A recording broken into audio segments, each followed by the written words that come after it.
I thanked Italy very strongly for its leading role in the coalition against ISIL. After the United States, Italy is the second largest contributor of forces in Iraq. Italian forces are helping to stabilize cities through its training of police after they are liberated from ISIL. The start of Iraqi operations to liberate Mosul is another major step forward. Mosul, as many of you know, is Iraq's second largest city, and ISIL has been entrenched there for more than 2 years. Perhaps 1 million civilians are still living there.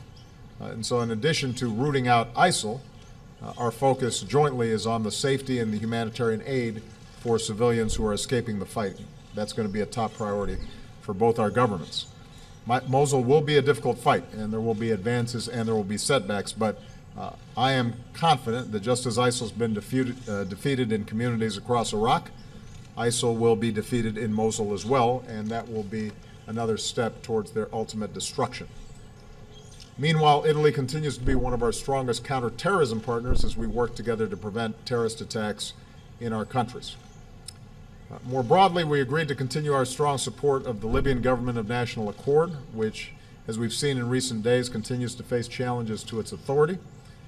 Italy provided critical diplomatic support to Libya's efforts to forge the government. Together, we intend to continue to support the government of national accord as it works to eject ISIL from Libya, provide stability and services throughout the country. And as ISIL tries to expand its presence in Afghanistan, Italy continues to play a vital role as we train and assist Afghan forces and support Afghan development. We discussed the continued need for strong, coordinated responses to the largest migrant and refugee crisis in Europe since World War II.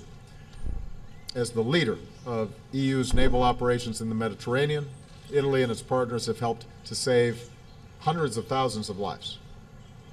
As NATO agreed in Warsaw, the alliance is moving ahead with plans to increase its support of these EU operations. And Matteo, I want to commend you and the Italian people.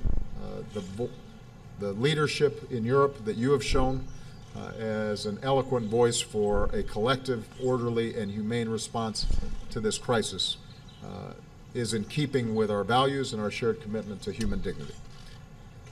And finally, the past 2 weeks have been a powerful reminder that when our countries work together, we can leave the world a little bit better than we found it.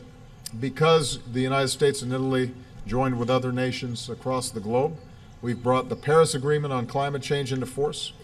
We reached an agreement to limit aviation emissions, and through the Montreal Protocol, nearly 200 nations just this past week agreed to phase down production and consumption of dangerous hydrofluorocarbons, which are an enormous contributor to greenhouse gases and a major step towards achieving the goals that we set in Paris.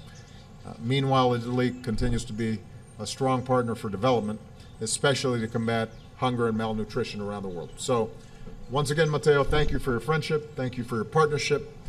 I could not ask for a better partner, and the American people could not ask for a better friend and ally than Italy. So, grazie. In terms of our international policies, the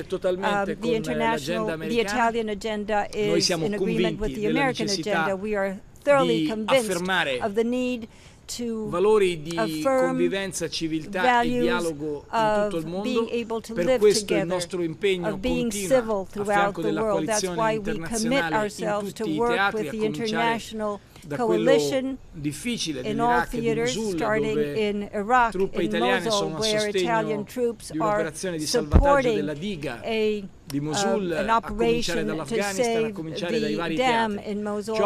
And we believe that it's fundamental, it's crucial not to succumb to the culture of fear.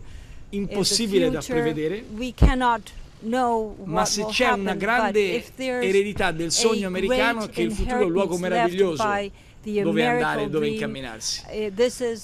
Recentemente tante polemiche sull'innovazione e la tecnologia hanno portato a considerare il futuro una minaccia. Io sono certo che i valori degli Stati Uniti e dell'Italia, mai così forti come adesso, potranno aiutare in particolar modo le nuove generazioni a considerare il futuro non solo come una minaccia ma anche come una grande opportunità. E per tutti questi motivi l'agenda che oggi gli Stati Uniti ci hanno presentato è un'agenda che condividiamo e sulla quale continueremo a lavorare insieme. Thank you so much, Mr. President. Thank you so much, Mr. President.